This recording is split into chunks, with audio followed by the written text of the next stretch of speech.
The cold had settled over Arlington like a held breath, and Staff Sergeant Joe Rodriguez marched the black mat with his boots clicking in perfect rhythm.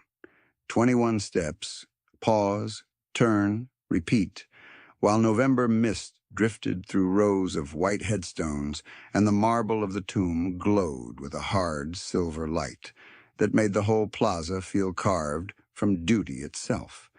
He moved with the exactness of a metronome and the gravity of a vow.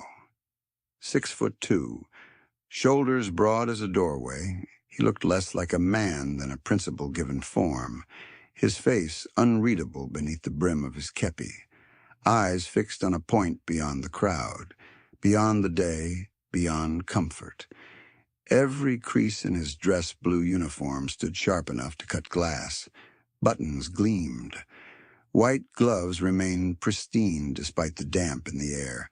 His rifle stayed anchored in the same precise relationship to his body from the first step to the 21st, a geometry of discipline that never drifted by even an inch. And around him, America watched in silence. A Marine veteran with a walnut cane stood near the rail with his cover pressed against his chest, knuckles pale, jaw locked. Two teenagers in ROTC backpacks had fallen still, their chatter gone, their phones lowered to their sides as if sound itself would have been an intrusion. A nurse in hospital scrubs rested one hand on the handles of a wheelchair, carrying a wounded soldier whose prosthetic foot was wrapped in a weatherproof cover. Both stared without speaking, sharing that reverent stillness that came over people who understood ceremony as more than performance. A father lifted his young daughter to the top rail so she could see over shoulders, and the girl who had been asking questions all morning simply watched with her mouth slightly open, learning in one long, quiet minute what no lecture could teach. Joe heard none of them directly. He registered them all. That was the paradox of the post, and the pressure that forged it. He seemed as distant as stone, but his awareness mapped every motion within range, every rustle, every shoe scrape, every shift in weather, every change in breath from the crowd nearest the line. To most visitors, he was ceremonial grandeur, a figure in perfect uniform. To the regiment, he was a sentinel, a man trained to place attention exactly where it mattered and nowhere else. He felt the wet chill through the soles of his boots. He tracked the wind direction by how it touched the left side of his jaw. He knew when a camera shutter snapped from the lower terrace without seeing it. Yet on the surface, there was only cadence. Step, step, step. At the 21st pace, he halted with mechanical precision, held, turned, and resumed. The mat shone dark with moisture. Beyond it, the tomb's marble remained pale and uncompromising, its lines clean against the muted sky. Even the leaves in the nearby trees seemed to move more slowly at that hour, as if the cemetery itself enforced decorum by quiet pressure. The words carved in stone stood above him, as they had for generations, a declaration of anonymous sacrifice that did not ask for applause, only remembrance. In that place, rank blurred, wealth vanished, and noise had no authority. Duty remained. A tour guide near the back kept her voice at a respectful murmur. "Please stay behind the chains," she whispered, then lowered her tone further. "You're witnessing one of the strictest military rituals in our country." An elderly couple in veteran pins nodded without looking away. A middle school boy wearing a sweatshirt with a college logo tugged at his grandfather's sleeve and whispered, "How long can he do that?" The grandfather, a man with a hearing aid and a Bronze Star pin on his lapel, answered softly, "Longer than most of us can imagine. That's the point." Joe did not react because reaction was not the assignment. Precision was. He had marched in desert heat that buckled horizons and in mountain cold that made rifle metal bite skin through gloves. and in each place the lesson had stayed the same. The body obeyed training. The mind obeyed mission. At the tomb, mission was remembrance made visible. No improvisation, no vanity, no drift. The routine that tourists admired for its beauty carried a harder core, a discipline measured not in theatrics but in consistency, performed in sun and rain, in crowds and in midnight quiet, through holidays and ordinary Tuesdays, because grief did not clock out and honor did not take weather days. A light drizzle began, a fine mist crossing the plaza in diagonal lines. A volunteer usher moved among the spectators offering clear ponchos. Most shook their heads and stayed where they were. The Marine veteran planted his cane more firmly and remained uncovered, chin lifted into the damp as if standing post beside the sentinel in his own way. The wounded soldier in the wheelchair adjusted the blanket over his knees and sat straighter. A schoolteacher gathered her students with one hand and touched 2 fingers to her lips with the other, reminding them to keep quiet. They complied immediately, a dozen children suddenly solemn, eyes forward. Joe completed another cycle. His boots struck marble with a sound that carried clean and sure through the rain, each footfall landing exactly where it belonged. To some in the crowd, that sound was ceremonial percussion. To others, it was older than that, a heartbeat for people whose names were gone but whose debt remained.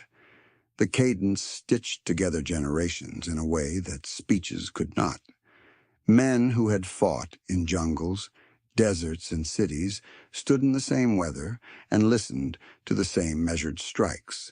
Children who did not yet know the full cost of freedom felt, perhaps for the first time, that cost had a shape.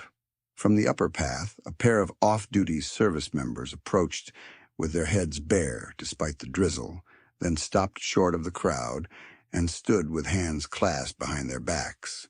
One of them, a sergeant first class by insignia, leaned toward the other and said under his breath, "Rodriguez today." The other nodded once. "He's clean." In their world, that single word was not casual praise. It meant flawless movement, controlled bearing, and command of self under public scrutiny. It meant trust. Joe turned again at 21. The rifle changed shoulders in exact sequence, practiced until it lived in his muscles deeper than the conscious thought. He had done the motion thousands of times, but repetition had not dulled meaning. If anything, it had refined it. Every polished surface on his uniform, every measured halt, every angle of the turn was a language spoken without voice. They are remembered, they are honored, they are not abandoned. The unknowns had no families to stand there with framed portraits. The guard stood in that place on behalf of all of them. Clouds thinned for a moment, and a shaft of pale light reached the marble face of the tomb, then faded again. The visual shift passed quickly, but several people in the crowd noticed and exhaled as one, a low, involuntary response as if they had witnessed a benediction. A woman in a winter coat wiped at her eyes and looked embarrassed, then squared her shoulders and kept watching. No one mocked her. No one looked away. In that plaza, tears were not spectacle. They were testimony. From deep within his stillness, Joe carried his own testimony in silence. A thin scar ran from his left ear toward his jawline, mostly hidden beneath the clean line of his haircut, visible only when the light struck at the right angle. Most visitors never saw it. Those who did rarely understood its story. He did not offer one. The tomb did not ask for personal narratives from its sentinels, only standards. Yet each man who walked that mat brought his own ledger of memory, names folded into the cadence, faces carried through the turn and return. Joe's expression stayed carved from discipline, but memory rode in step with him all the same. A park ranger checked the perimeter, and exchanged a brief glance with the relief commander near the guard quarters. The nod was small, procedural, but it carried institutional weight.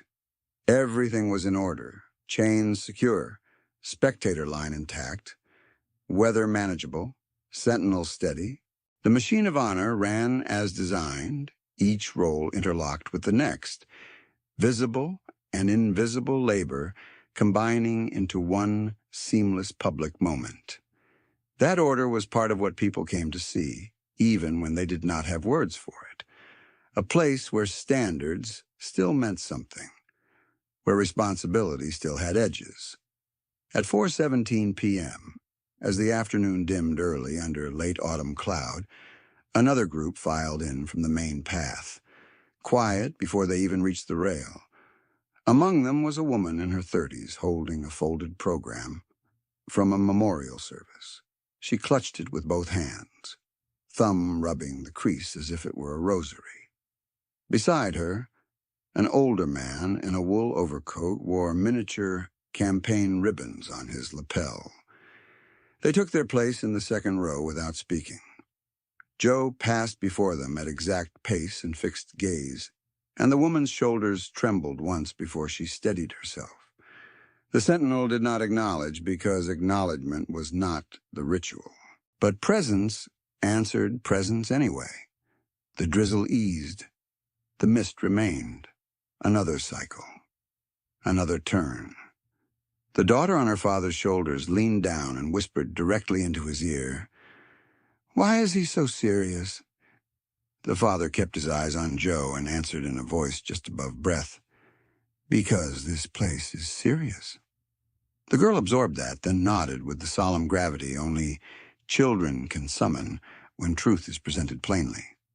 She stopped fidgeting. She watched the next 21 steps without moving. By the time the first evening lights along the pathways blinked on, the crowd had shifted twice, but the tone had not changed. People came and went. Reverence stayed. Joe's cadence continued, immutable in rhythm, each click of polished heel on stone, sounding through damp air like a measured promise. In the profane world beyond the cemetery gates, traffic thickened, flights departed, deals were cut, and voices competed to be heard. Here, silence held command. Here, discipline served memory. Here, one sentinel walked a narrow strip of black mat so the nation could see in physical form that sacrifice had not been forgotten. Here, silence held command. Here, discipline served memory. Here, one sentinel walked a narrow strip of black mat so the nation could see, in physical form, that sacrifice had not been forgotten. And by the time full dark settled over Arlington, the last tour voices had faded into the trees, and the marble stood under floodlights like a blade drawn from history. Joe Rodriguez came off the mat at relief with the same precision he had carried through every cycle. No flourish, no slack in posture. He passed through the controlled corridor behind the plaza, checked his weapon transfer, acknowledged his NCO with one clipped response, and moved into the next layer of assignment as night operations shifted from public ceremony to secured movement. The air had sharpened by then, cold enough to sting lungs on a deep breath, damp enough to carry the smell of wet stone and winter grass. At 10:52 p.m., a sealed movement order reached the escort detail. At 11:07 p.m., Joe stood at the military access point near Reagan National, dress blues still immaculate under terminal sodium light, white gloves bright against black rain-slick pavement, kepi brim level, jawline set like carved granite. Red runway beacons flashed in distant intervals across puddles that mirrored taillights and wing lights in smeared streaks. Luggage wheels rattled, cabs idled, jet wash throbbed low behind glass, and yet inside the narrow restricted lane there was a different rhythm. Controlled checkpoints, verified credentials, measured authority. At 11:40 p.m., that rhythm broke. A black three-vehicle convoy with private security tags cut out of standard flow and shoved nose first toward the military gate, tires hissing on wet asphalt. The lead SUV stopped half a car length beyond the painted hold line, deliberate and defiant. Door open, hard shoes on pavement. Derek Shaw stepped into the lane with a polished contractor badge clipped high on his chest and a smile that never reached his eyes. Former tactical cop, now Titan Aegis security chief, he wore a tailored overcoat over body armor and moved like a man accustomed to getting compliance by volume alone. "Open it," he said, not asking. "My principal has priority clearance," the gate sergeant replied with procedural calm. "Negative. This lane is restricted for active military movement." Derek leaned in, voice rising. "You're looking at active movement." Behind Joe, a mother guided a small wheelchair into the covered edge of the checkpoint staging area. Sophia Bell sat upright under a navy blanket with a stitched unit patch pinned at the corner, hands folded over it with ceremonial care. 8 years old. Hair tied with a simple ribbon, eyes wide but steady. Her mother carried a wreath case and a folder of authorization papers for a private midnight placement at Arlington. Gold Star documentation had been verified twice. They were exactly where they were supposed to be. Derek glanced once, saw the chair in his path, and waved one of his men forward as if moving a traffic cone. "Clear that." Joe moved one step to block the lane edge, posture still formal, voice low and controlled. "Sir, hold your position." Derek's head snapped toward him. He looked Joe up and down, taking in the dress uniform, the white gloves, the stillness, and deciding in one arrogant second that he was looking at decorative authority, not operational authority. That mistake lived in his face before he spoke. "Move, parade boy." The words cracked through the curbside noise like a dropped metal tray in a chapel. Conversation stopped mid-syllable. A baggage handler paused with a cart halfway turn. 2 high schoolers in ROTC backpacks, who had been waiting with a retired Marine for a delayed bus, froze, shoulder to shoulder. A nurse pushing a wounded veteran under the terminal overhang halted and tightened her grip on the handles. A father lifted his daughter away from the lane stripe and held her close. The whole curb seemed to lock into still frame. Derek stepped around Joe and put a hand on the wheelchair handle. Sophia recoiled on instinct, clutching the folded patch to her chest. Her mother reached for the chair and said, voice shaking but clear, "Do not touch my child." One of Derek's contractors raised both palms in a false, calming gesture. "Ma'am, this is just a quick adjustment." Joe's expression did not change. Externally, he remained what the crowd had seen all afternoon at the tomb. Face unreadable, shoulders squared, movements economical. Internally, the old machinery engaged with immediate precision. Weight shift. Derek was forward over his lead foot. Hand placement, right hand high on chair grip, left loose at thigh. Eye line, darting toward gate chain, not toward the child. Threat vector, escalation likely in under 2 seconds if unchallenged. Nearby civilians inside arm's reach. Narrow corridor, limited lateral space. Derek tugged the chair 6 inches. That was the sacred line. What Derek Shaw did not know in that instant, what the shivering witnesses at curbside could not have known, was that the parade boy in front of him had pulled men from fire in Helmand, had held pressure on arterial wounds in Syrian dust while rounds cracked over concrete, had learned to read bad intent before bad intent became contact, and had been assigned tonight not for appearance but because command expected pressure and needed a sentinel who could hold protocol under it. Derek saw white gloves and polished brass. He did not see 2 combat tours, a Bronze Star, and instincts forged where hesitation cost lives. He tightened his hand on Sophia's chair anyway. The crowd did not gasp this time. They went quieter than that. A silence so complete, even the distant jet engines seemed to recede. Joe Rodriguez shifted his weight 1 inch forward. Before we dive into this story, where are you watching from? Let us know in the comments. And if you believe that values like honor, courage, and sacrifice still matter, join us in keeping their legacy alive. The moment held there, stretched tight as wire, and under terminal floodlights, the night looked split cleanly in two. One side procedure, memory, and earned duty. The other side purchased access and contempt dressed as authority. Rain ticked from the awning in steady drops. A digital curb clock turned to 11:41 p.m., without anyone in that frozen ring seeming to breathe. Joe's right boot remained planted on the restricted lane stripe. His left shoulder angled toward Sophia and her mother, creating a shield line without telegraphing movement. To a casual observer, he still looked motionless, ceremonial even, but his pulse had slowed into operational cadence, each beat aligning with options, distances, and consequence. He did not need to raise his voice. He did not need to posture. The most dangerous men he had known in uniform had understood the same principle. Control the space, control the outcome. Derek mistook stillness for hesitation. "You hearing me?" he said, chin lifting toward the gate team. "My client does not wait for gate theater.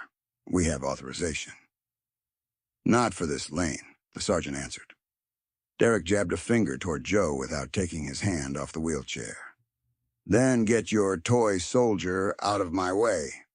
Near the baggage pillars, the retired Marine with the cane muttered, barely audible, "Son, don't do this." The ROTC teenagers stood rigid, eyes fixed. No phones out now.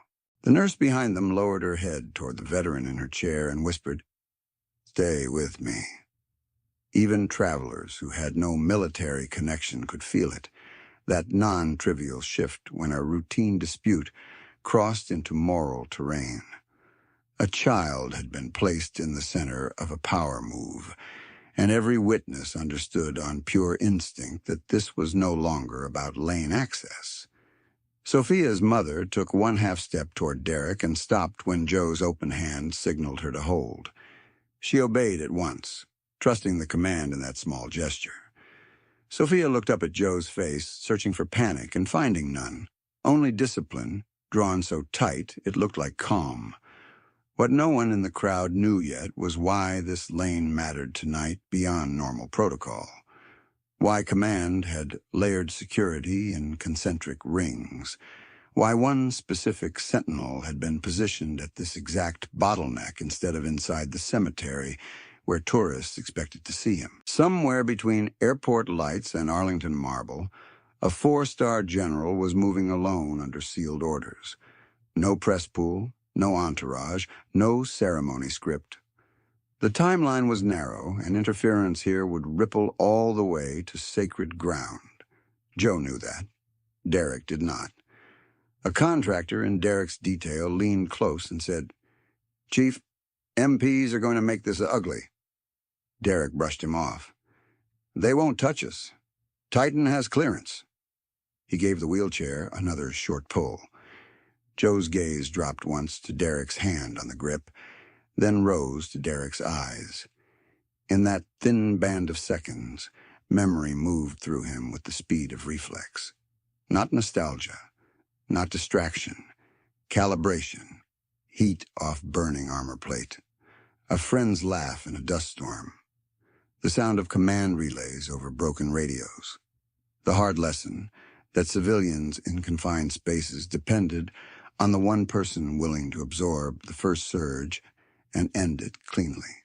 At 11:42 p.m., an airport tram glided behind glass, bright and silent, carrying travelers who had no idea that 20 yards from them, an entire moral framework was being tested beside a wet, painted line.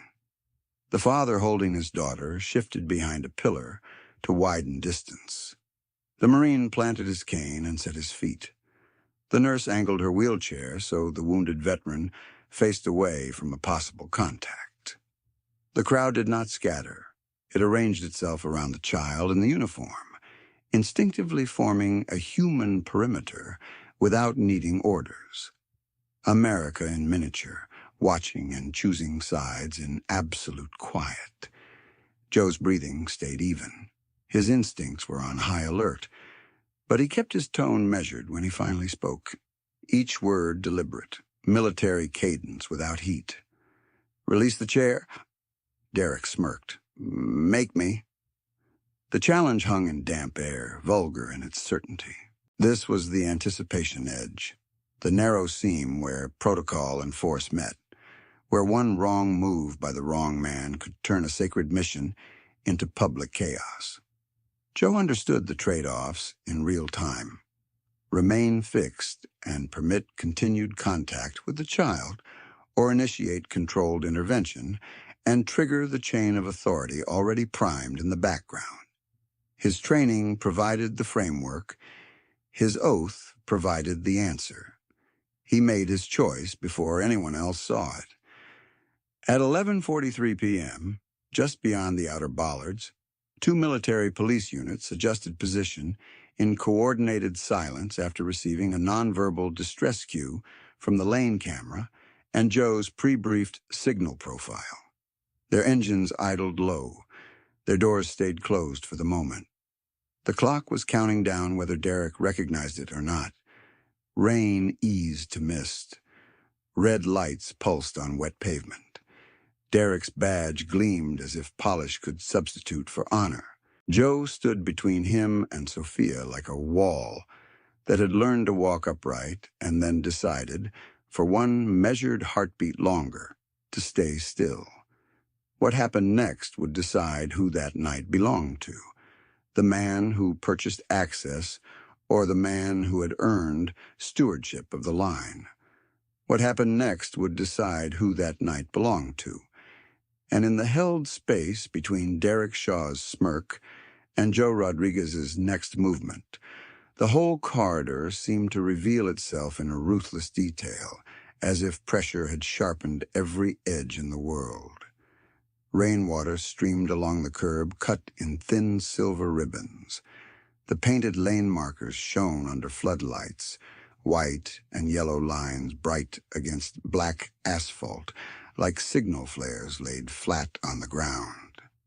Across the glass wall, terminal reflections stacked civilians over uniforms, families over security teams, ordinary travel layered over military purpose, until the scene looked like two nations occupying one strip of pavement. Red runway beacons pulsed every few seconds in the distance, steady as a warning light on a ship at night. Taxi lights moved beyond the fence in patient arcs, engines humming behind the damp air with a low mechanical throb that never fully disappeared. Inside that noise, a different silence held. The retired Marine with the cane had shifted his weight onto his right leg, chin slightly lifted, eyes narrowed on Derek's hand. He wore a weathered field jacket over a pressed shirt, and one frayed thread near his left cuff moved in the breeze. His jaw worked once, then set. He had watched young men posture before. He recognized the look. Two high school cadets in ROTC backpacks stood 6 feet behind him, both broad-shouldered in that unfinished way of teenagers still growing into themselves. One had a name tape stitched crooked on his jacket. The other held his cap in both hands now, as if he had entered a chapel. Near a structural column, the nurse in blue scrubs rested one palm on the shoulder of the wounded veteran in her chair. The veteran's coat sleeve was pinned at the elbow on one side, his eyes bright and unwavering under the overhang lights. A father in a carpenter's jacket stood with his daughter against his chest. Her mittened hand curled around the collar seam, her stare fixed not on Derek, but on Joe. Sophia Bell sat small and upright under her navy blanket, the folded patch pressed against her heart. Her mother, Elena Bell, had gone pale in the jaw and cheeks, But there was steel in the way she squared herself at the wheel handles. She did not plead again. She did not retreat. Her eyes moved from Joe to Derek and back once, then settled on Joe as if she had found the only stable point in a moving room. Joe's dress blues absorbed the floodlight and gave it back in hard lines. The jacket sat clean across his chest and shoulders, every seam exact, brass buttons aligned like points on a range card. His ribbons stayed flat despite the damp wind, their colors vivid against midnight cloth. The Tomb Guard identification badge caught a narrow strip of light and flashed once. His white gloves remained immaculate, no darkening at the fingertips, no wrinkle breaking the smooth fit across knuckles. Kepi brim level, chin parallel to the ground. Boots polished to a mirror shine even now with runway light and reflected brake lights rippling across the leather. From a distance, he could have been mistaken for ceremonial display. Up close, he looked like controlled force. By 11:44 p.m., moisture had begun to bead on the edge of his collar, and still he did not move. That stillness had shape and function. It gave the crowd somewhere to place their fear. It gave the child a wall that did not waver. It gave Derek one final interval to step back from a line he did not understand. Joe's eyes, dark and unreadable under the kepi's shadow, held to Derek's face while his peripheral awareness kept a full map of the lane. One contractor slightly behind Derek's left shoulder, with hands open, one at the SUV door glancing toward the gate camera, one farther back near the rear quarter panel with his jacket unzipped and radio cord visible at the collar. Civilian density moderate. MP arrival window closing. No room for error. 12 miles away, Arlington waited under the same cold front. Headstones pale in floodlit rows and the Tomb Plaza washed clean by mist. The marble there would be slick at this hour, the black mat dark as obsidian. The night watch moving in measured cadence against stone. Even at the airport, with jet noise and exhaust in the air, that gravity seemed present, like a second pulse beneath the first. The mission had never been about lane control alone. It was about safeguarding a passage tied to memory, rank, and grief. Joe carried that context in silence because he had carried heavier things for years. He had been 21 in Helmand when heat made the horizon dance and dust climbed into teeth and lungs until breathing felt like swallowing chalk. His first deployment taught him that fear arrived in gradients, not thunderclaps. The quiet before market roads filled. The sudden absence of children from a village lane. The way a dog refused to cross a patch of hard-packed dirt that looked no different from any other. He learned to listen to small anomalies and trust them. He learned to scan rooftops while still hearing the cadence of his squad leader's commands. He learned that discipline was not stiffness. It was the ability to decide clearly, while adrenaline tried to narrow the world into chaos. On that tour, he met Staff Sergeant Mateo Ruiz, a compact, broad-smiled infantryman from San Antonio whose humor survived places where humor had no business surviving. Mateo had a way of breaking tension without weakening standards. Tossing out one deadpan line at the exact second shoulders got too tight, then snapping right back to mission focus, as if he had never moved. During a grinding patrol under wind-blown grit, when canteens tasted like warm metal and tempers were near fray, Mateo had shaken his cup, spat a grain of sand, and said, "If sand gets in my coffee again, I'm requesting transfer to the Navy." Half the squad laughed despite themselves. Joe laughed too, briefly, and remembered that line for the rest of his life. Years later, he could still hear Mateo's voice cleanly, bright against rotor noise and distant crackle, because memory under stress did not preserve everything. It preserved what mattered. Joe's second tour in Syria had less predictability and more urban compression, narrow streets funneling movement into kill zones, broken concrete under tires, radio traffic overlapping in clipped bursts. He wore then the same core expression he wore now at the airport. Not blankness, but concentration, stripped of vanity. During a night movement outside a damaged industrial block, an MRAP took a direct blast that ignited fuel and wiring in a hard orange flare. Joe reached the vehicle before flames climbed fully through the compartment, hauled one soldier clear by plate carrier drag, went back for a second as ammunition cooked off in pops around the frame, and came out with burns across his glove backs and smoke in his lungs. He did not think of medals in that moment. He thought of names, breathing, and seconds. The Bronze Star came later, pinned in a formation where he stood at attention and wished the citation could be traded for easier outcomes. It could not. The scar from left ear to jaw came on a different night. Not from heroics, not from anything cinematic, but from fragmented glass in a door frame when pressure waves turned a room into shrapnel. A medic closed it in field light with efficient hands while Joe stayed still and asked about his team before asking about himself. The cut healed thin and pale, mostly hidden by haircut and shadow. He never touched it in public. He never explained it unless required. At Arlington, visitors saw Polish. Under Polish sat history. Mateo Ruiz did not come home. The report used formal language, location grids, sequence of events. Joe read it in a briefing room that smelled faintly of coffee and printer heat. It said what happened with military precision. It could not contain who Mateo had been when nobody was writing. It could not capture the way he checked on younger soldiers without making them feel watched, or the way he wrote his mother every Sunday, even in bad signal windows, or the way he once traded his own dessert for an extra battery because he knew comms would matter more than sugar by nightfall.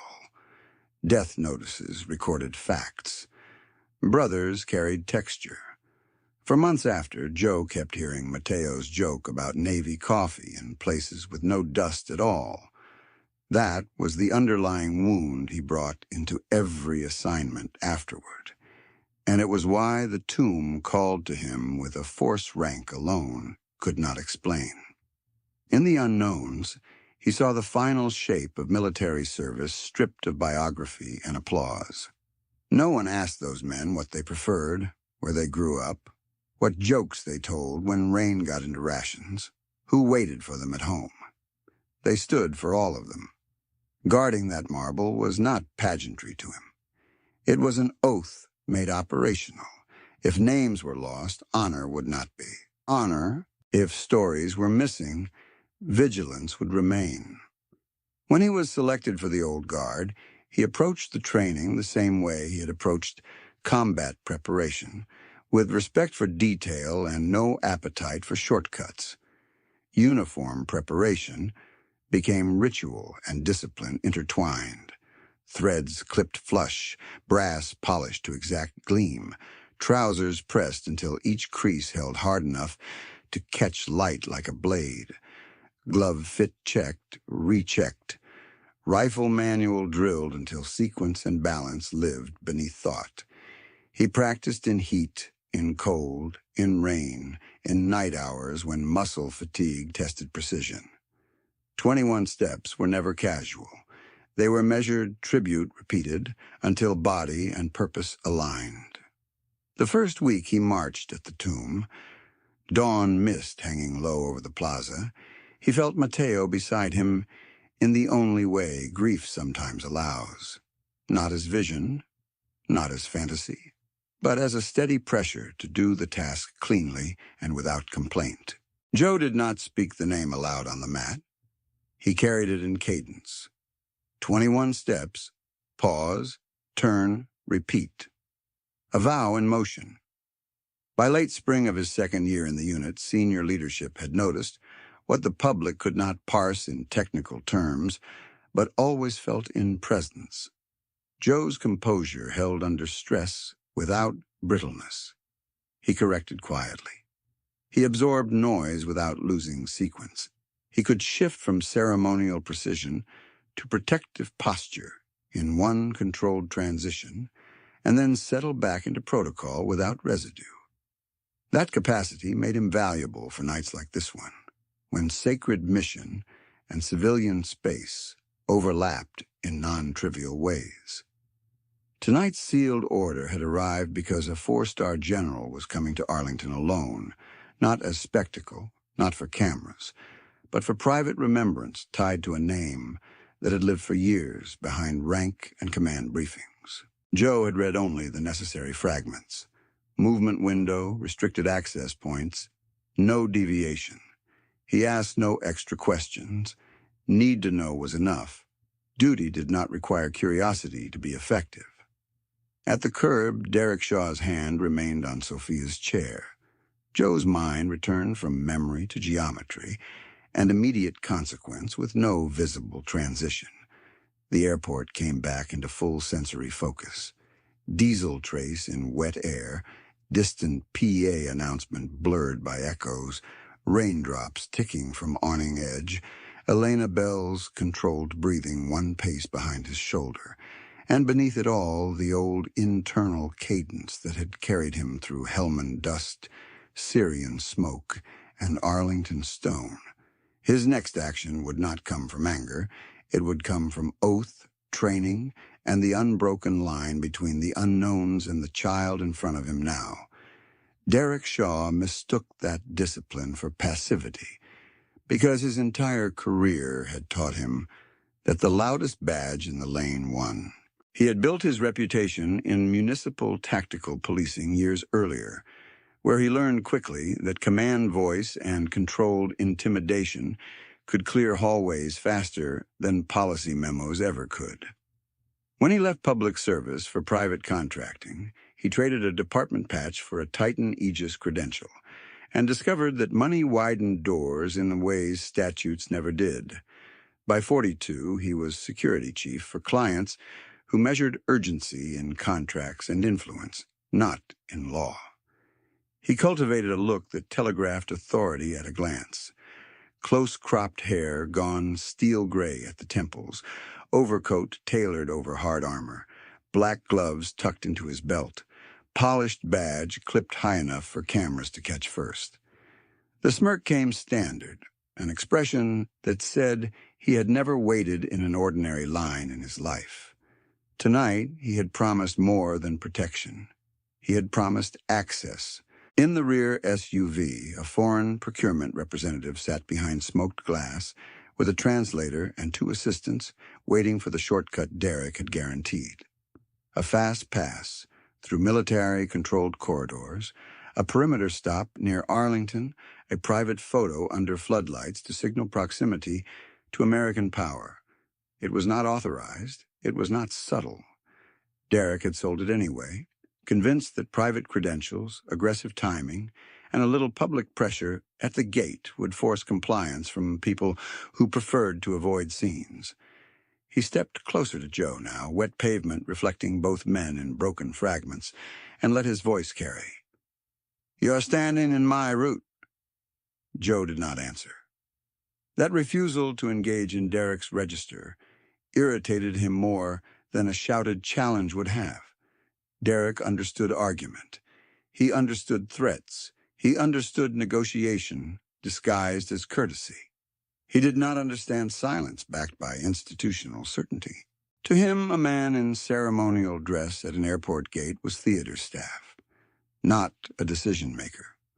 The white gloves looked ornamental. The polished brass looked fragile. The stillness looked decorative. His fatal assumption hardened in real time. Uniform meant prop. Restraint meant weakness. Reverence meant negotiable. He tipped his head toward Sophia's chair as if he were discussing luggage. "Move her, then move yourself." Elena Bell held the wheel handles tighter. "Her name is Sophia Bell. Her father was Sergeant Daniel Bell. We have written authorization." Derek gave her one glance and dismissed her with a flick of his hand. "Ma'am." This isn't personal. The retired Marine with the cane spoke without raising his voice. It became personal when you put your hand on that chair. Derek looked at him and laughed once, short and contemptuous. Stay out of my lane, old-timer. The words landed like a slap across every veteran ear at the curb. The two ROTC teenagers stiffened further, one whispering, "He just said that?" The nurse behind them whispered back, "He did." Joe absorbed the exchange with no visible reaction, but the framework around him sharpened. He had seen this profile before in other uniforms and other countries. A man whose confidence came from rented force and proximity to wealth, not from service to anything beyond himself. Derek's stance confirmed it. He kept his weight forward because he expected others to retreat. He positioned his body for camera angles, not for protection. He spoke to the crowd as though they were audience, not witnesses.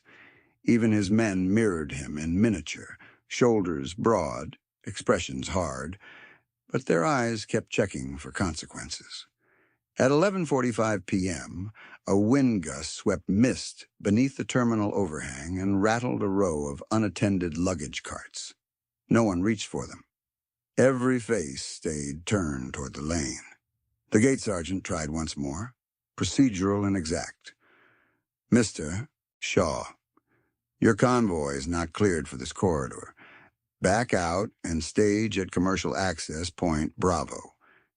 Derek pulled a folded document from his coat and snapped it open in the rain. "Titan Aegis Federal Support Contract. Read line 4. The sergeant did not take the paper. "Your contract does not supersede restricted military movement." Derek stepped half a pace toward him, then redirected toward Joe, drawn to the one figure that would not bend. "You hearing this, parade boy? You're blocking a federal partner." Joe's voice came low and level. "You are interfering with protected movement." That calm answer, 12 words and no heat, hit Derek harder than refusal alone. He leaned in until only a forearm's length separated them. "You think that hat makes you untouchable?" Joe's gaze did not shift. "I think this lane is not yours." A contractor near the rear SUV muttered into his shoulder radio. Another checked the perimeter and caught sight of uniformed personnel repositioning near the bollards. His jaw tightened. He moved closer to Derek and said quietly, "Chief, we should reset." Derek ignored him. His reputation had always depended on pressing through the first wall. He believed institutions backed down from spectacle. He believed ordinary people broke eye contact and chose convenience over principle. He believed, above all, that he could not lose in front of clients. So he doubled down where everyone could see. He put his hand back on Sophia's wheelchair handle and gave it another testing pull, not enough to wrench, enough to declare possession. Sophia recoiled and clutched the patch tighter against her blanket.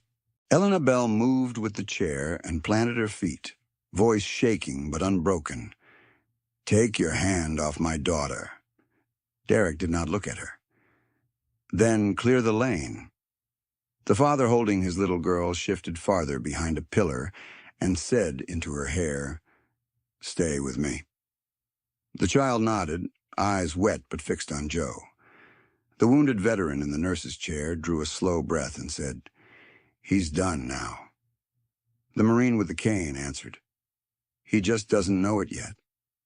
What Derek did not know, what his clients behind tinted glass did not know, what half the terminal curb could not have guessed, was that Joe had received the full pre-brief on likely interference models and had memorized the trigger thresholds for intervention before he ever took this position. Disrespect alone did not dictate response.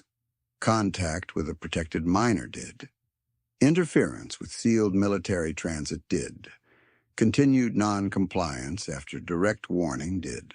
Derek had crossed each threshold in sequence while believing he was improvising leverage.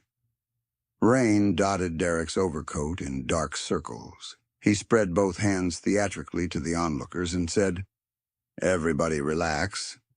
We're moving one chair, not invading a country." No one laughed.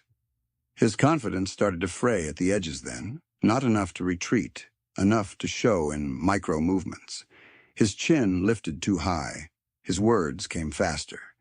He glanced once toward his client's vehicle for validation, and in that glance his motive showed bare. This was a performance for power, and he needed to win on camera. Joe saw all of it. So did the crowd. Another contractor stepped in, trying to lower the temperature.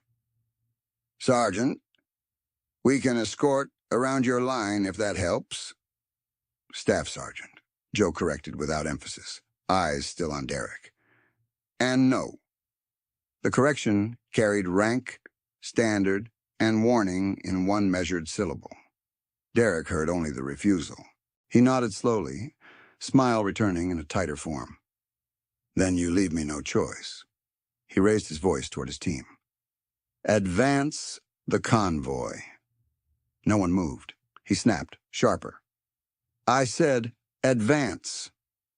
The lead driver shifted in his seat, but kept the brake engaged, eyes flicking to the military gate camera, then back to Derek.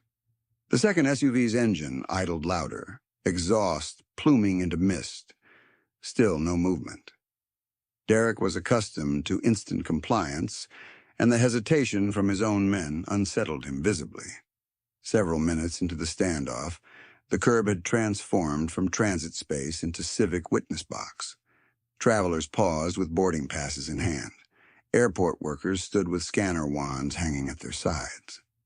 The ROTC students had moved shoulder to shoulder with the Marine and the nurse, forming a quiet line beside Elena and Sophia. No one shouted, no one surged forward.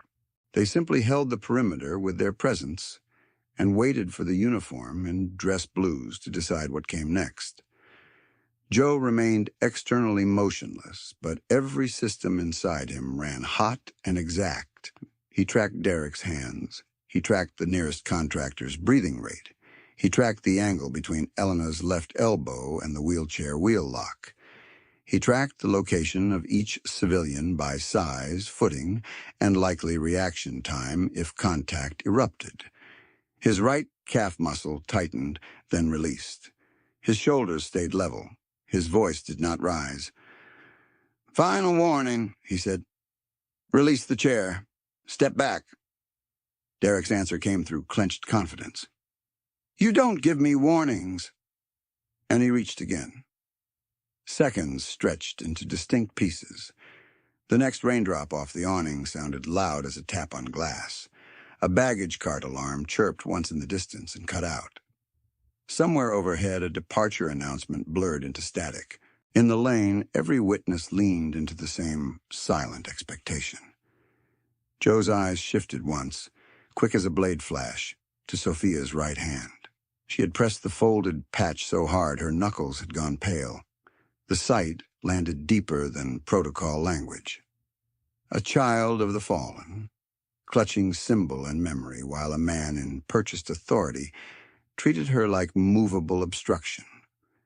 Joe felt the old grief for Mateo rise, not as anger, as clarity. He adjusted 1 inch, right boot anchoring, left shoulder opening to create a safer channel behind him for Elena and Sophia. To the crowd, it looked like nothing. To trained eyes, it was commitment. At 11:46 p.m., 2 military police vehicles rolled from standby to lane entry, with lights dark and engines low, closing distance under coordinated timing. The gate sergeant touched his earpiece, listened, and gave the slightest nod. Derek saw the movement late. He turned his head, then snapped back toward Joe, attempting to reclaim control through volume. "Call them off." Joe did not blink. "Remove your hand." Derek's palm stayed on the chair handle for one final heartbeat.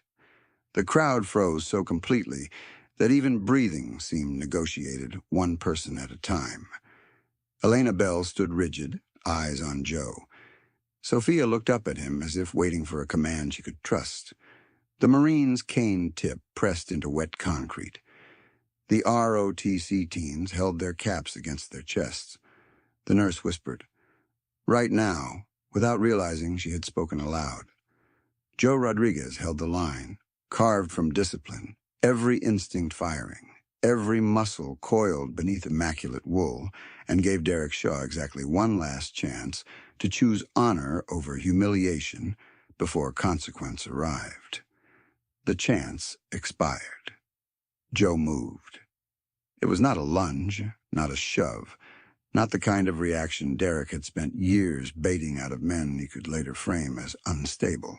It was one precise transition from ceremonial stillness to protective control, a motion so clean the crowd saw it all at once and only understood it in pieces afterward. His right foot stepped off the painted stripe, heel landing with a hard click on wet asphalt. His left white-gloved hand settled on the push handle of Sophia's wheelchair, anchoring it. His right palm came up flat and firm against the center of Derek's chest, not striking, not grabbing, simply halting forward force at its source. Rain ticked from the awning. Jet noise throbbed behind glass. Joe's voice cut straight through both. "Step away from the child of the fallen." No shout, no tremor. A command voice forged where hesitation got people buried. Derek froze as if the words had locked his joints.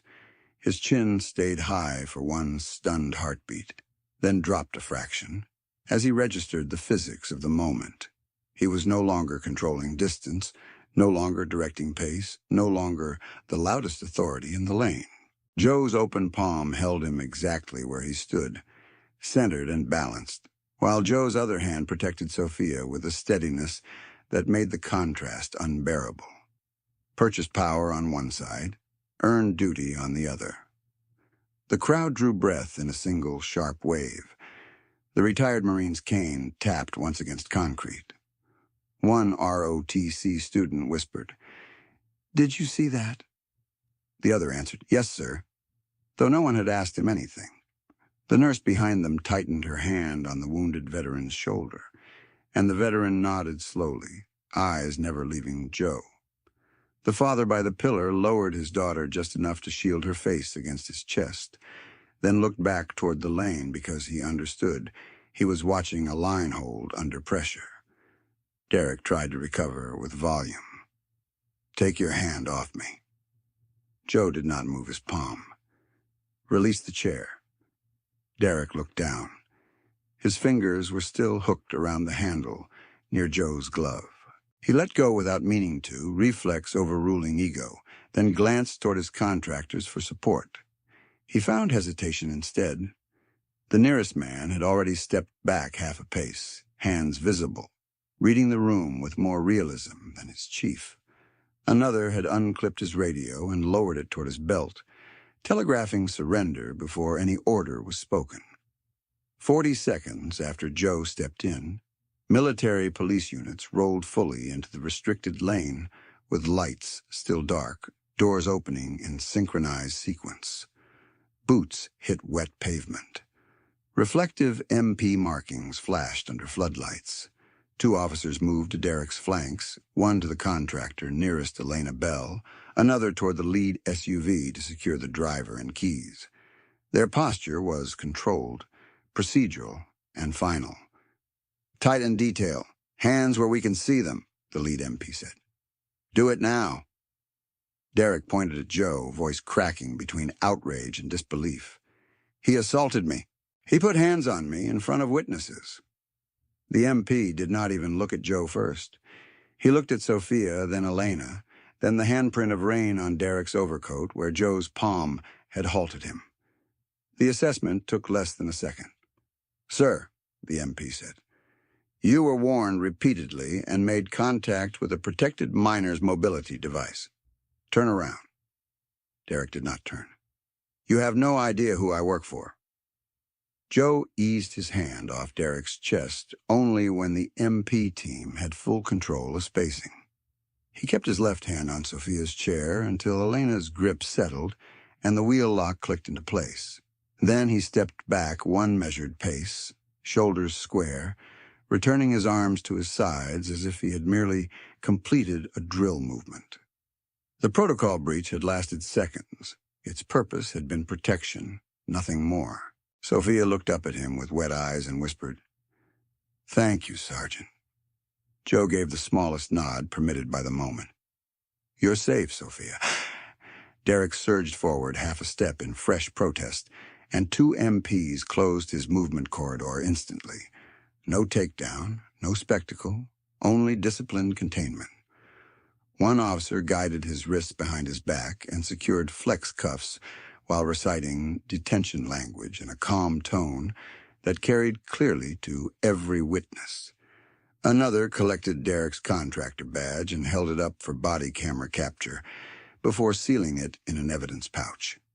The polished metal that had opened so many doors disappeared into transparent plastic, with a strip of chain of custody tape across the seam. At 11:47 p.m., the gate sergeant logged incident time, primary actor names, and camera references on a waterproof clipboard, while a second NCO tagged the folded contract sheet Derek had brandished and placed it in a separate evidence envelope. The lane camera feed was flagged for retention. Two civilian bystanders who had spoken during the confrontation were asked, politely and formally, if they would provide statements. The retired Marine answered first. "Yes." The nurse answered second. "Yes." The process moved like machinery built for exactly this kind of pressure. Then the authority arrived. An olive staff vehicle from the Arlington convoy swept past the outer bollards and stopped hard enough to spray a fan of water from the curb. The rear door opened before the engine settled. Lieutenant General Harold Vance stepped out in service dress with rain gathering on his shoulders, 3 stars gleaming under terminal light, his expression carved from command and fatigue. He did not hurry because men at that rank did not need to perform urgency. They carried it with them. The lane parted for him. He took in the scene in one pass. Sophia and Elena secured behind Joe, Derek cuffed between MPs, Titan contractors compliant, foreign client vehicle, boxed at the rear, witnesses still present, no civilian injuries, mission corridor preserved. His eyes stopped on Joe for one measured beat. Joe came to full attention. "Staff Sergeant Rodriguez," Vance said. "Sir." "Report." Joe's response was crisp, stripped to fact. At approximately 2340, Titan Aegis convoy entered restricted military lane without clearance. Primary subject Derek Shaw ignored gate directives, issued verbal provocation, and made repeated physical contact with the wheelchair of Gold Star minor Sophia Bell during protected movement window. I issued verbal warnings. Subject advanced again. I executed protective intervention to separate subject from minor. MPs responded on pre-briefed signal.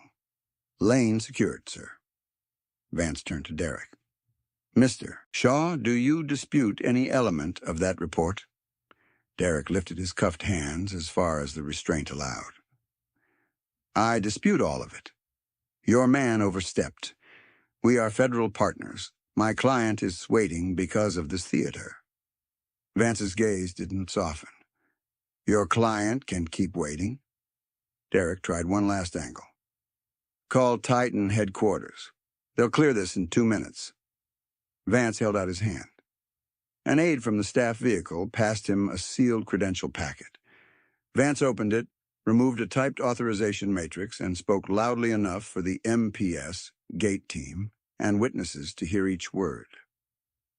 "By authority of Military District of Washington, Emergency Movement Protocol and pending formal review, Titan Aegis access credentials for this corridor are suspended effective immediately."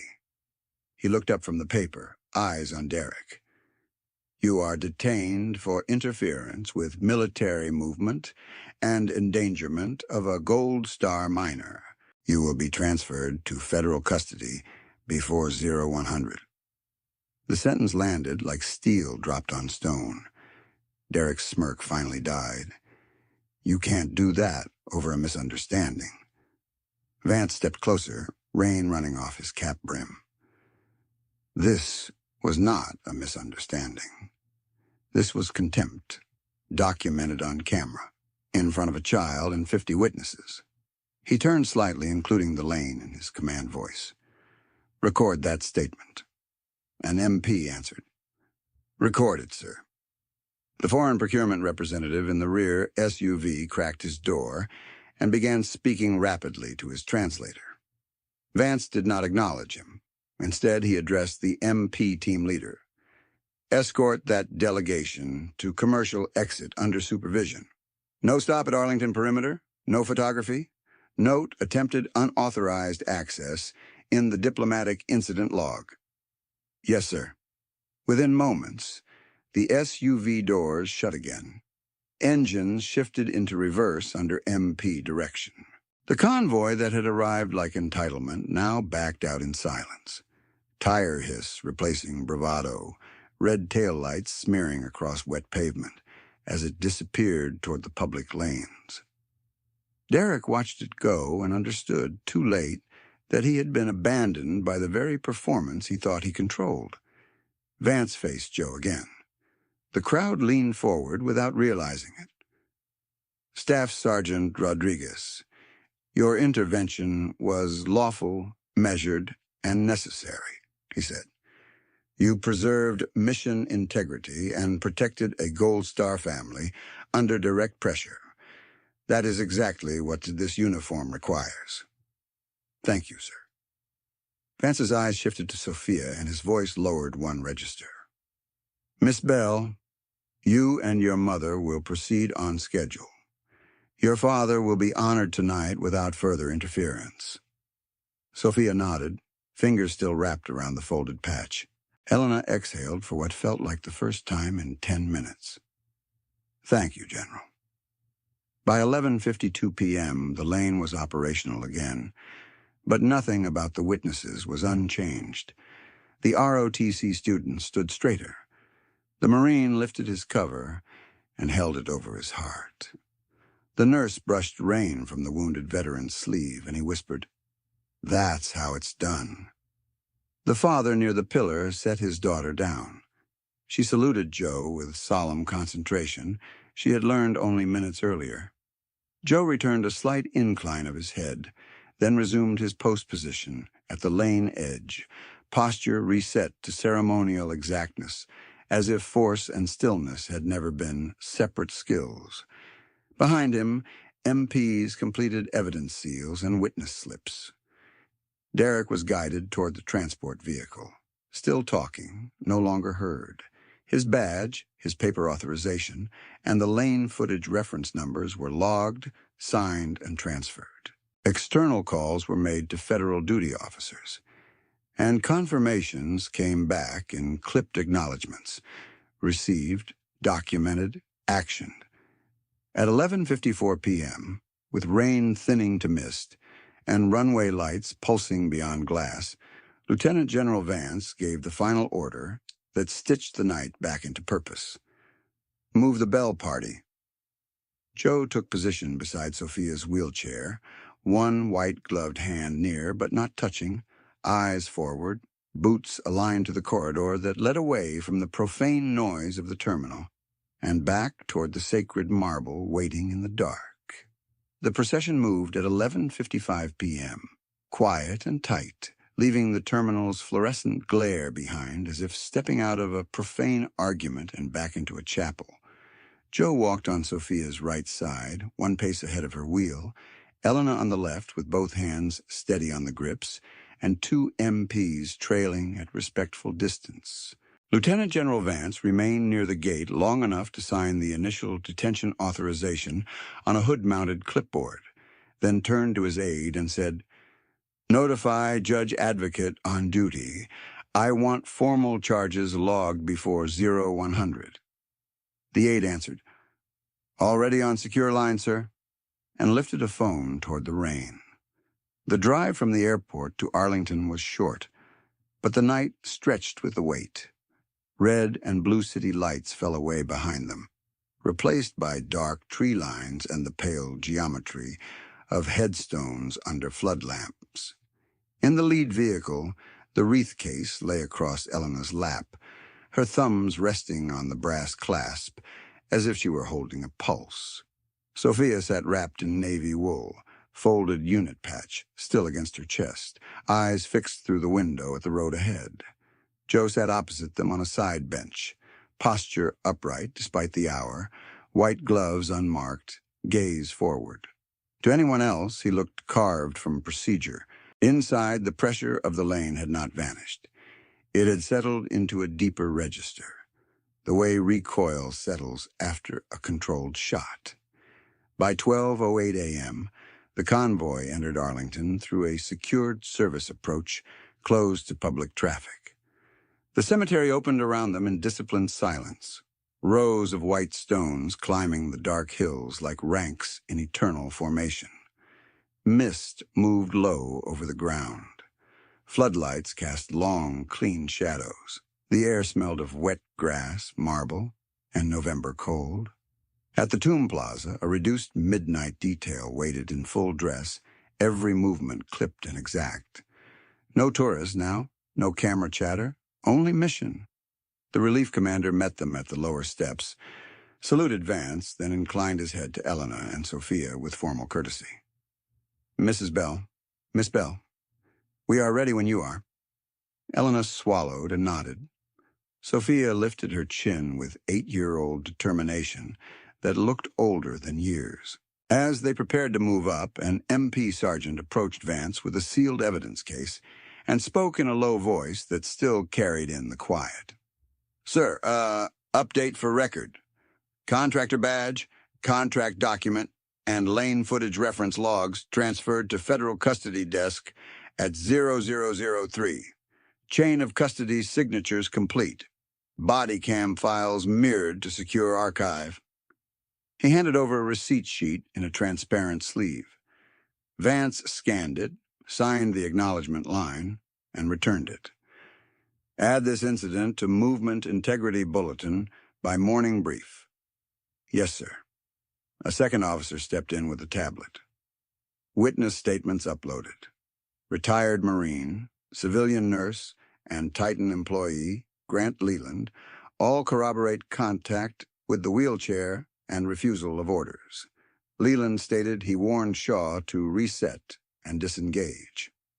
That single line resolved the loaded look from the lane, the contractor who had seen consequences before his chief did. He had chosen truth over payroll. Vance gave one hard nod. Include Leland for protective outreach in case Titan retaliates.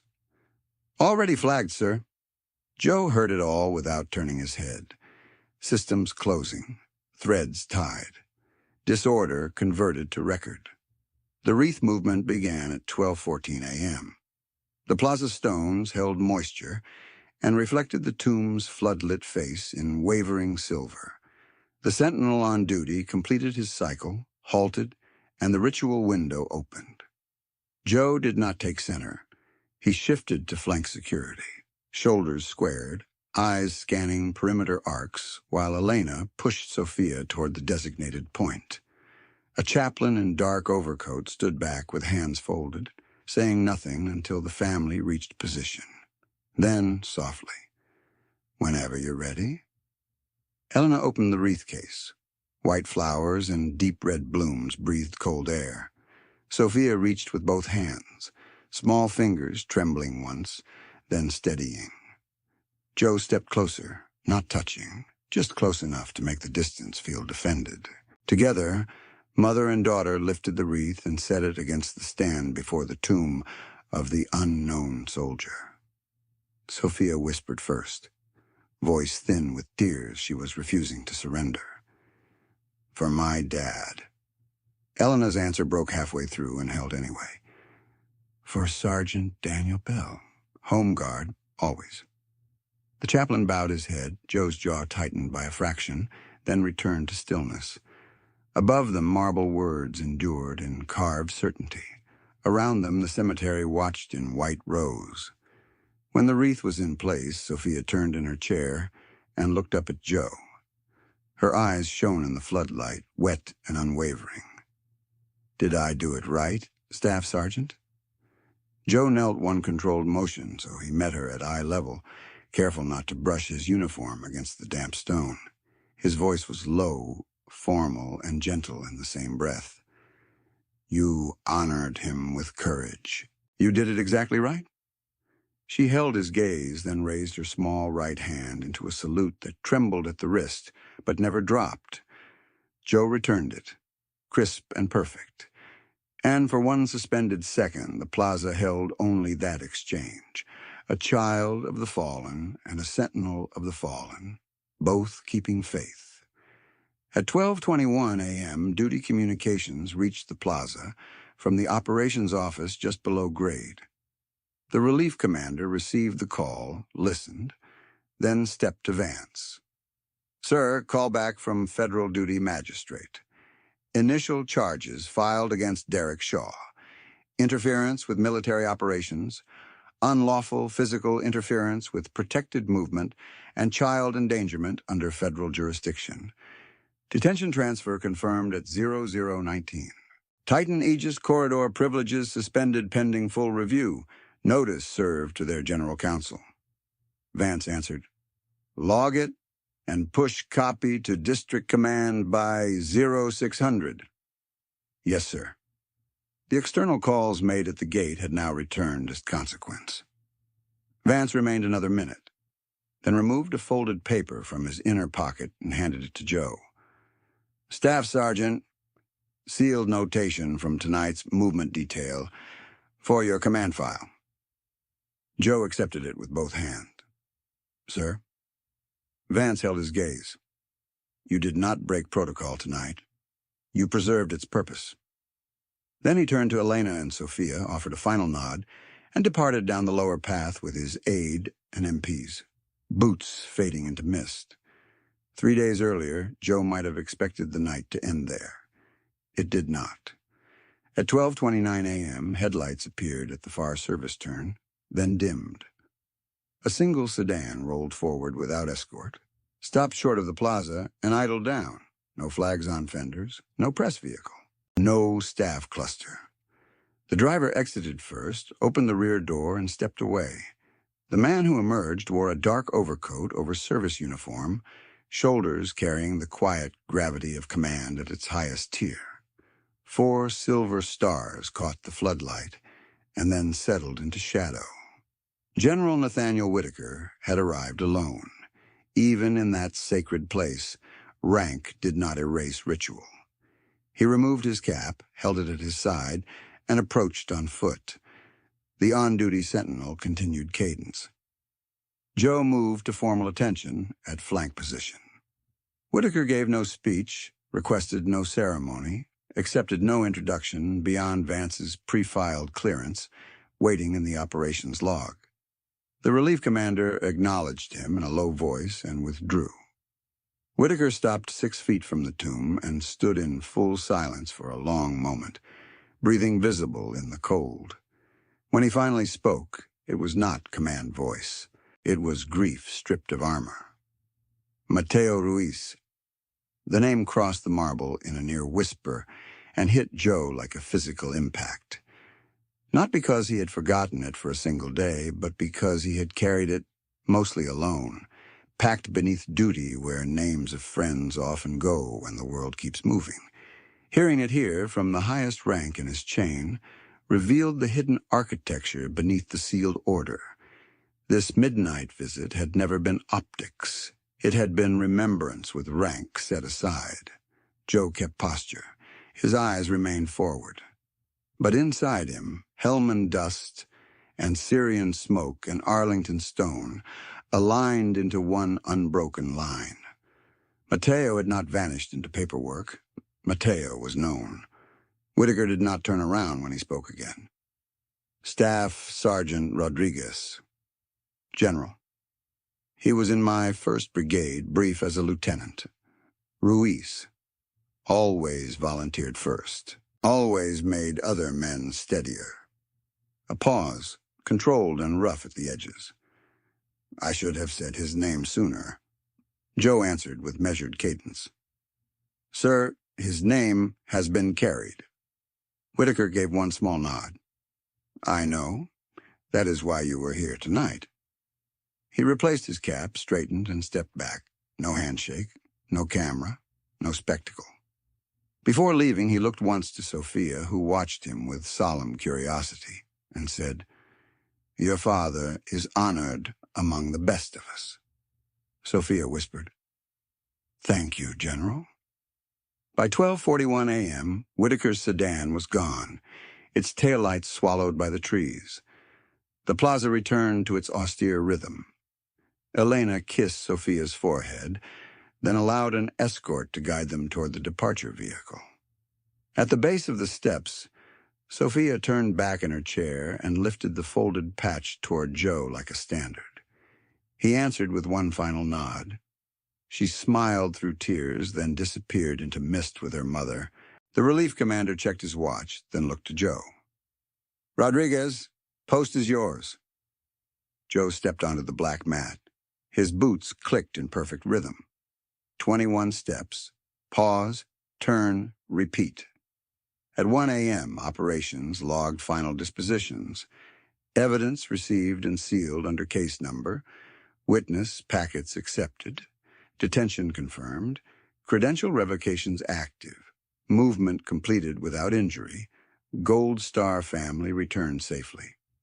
The odd details that had flashed like warning lights at the airport, the smug badge, the unauthorized contract page, the silent glance from the contractor, the foreign client waiting for a photograph, were no longer loose ends. They were documented facts with consequences attached. Nothing drifted unresolved into rumor. At dawn, pale light moved over Arlington's hills and turned the headstones from blue-gray to white. A flag stirred above the plaza in steady wind. News did not crowd the gates. There was no public spectacle, only the ordinary majesty of a place where memory outlives noise. Derek Shaw was processed into federal custody before first commuter traffic. His access terminated in every system that mattered. Titan Aegis received formal suspension notices and acknowledgement receipts by 7:12 a.m. The retired Marine and the nurse each received a brief thank you call from Judge Advocate's staff for their statements. Both said the same thing in different words. They had only told what they saw. Joe remained where he was needed, face unreadable, uniform immaculate, duty intact. To visitors arriving with coffee cups and quiet voices, he was once again the sentinel on the mat, the measured cadence in cold air, the white gloves and mirror-bright boots against marble. They could not hear the whispered name from midnight. They did not need to. The tomb stood. The wreath held fresh color against stone. The rows of white headstones waited in disciplined silence. And Staff Sergeant Joe Rodriguez kept walking, each strike of heel on marble, a vow renewed for the known, the unknown, and the never forgotten.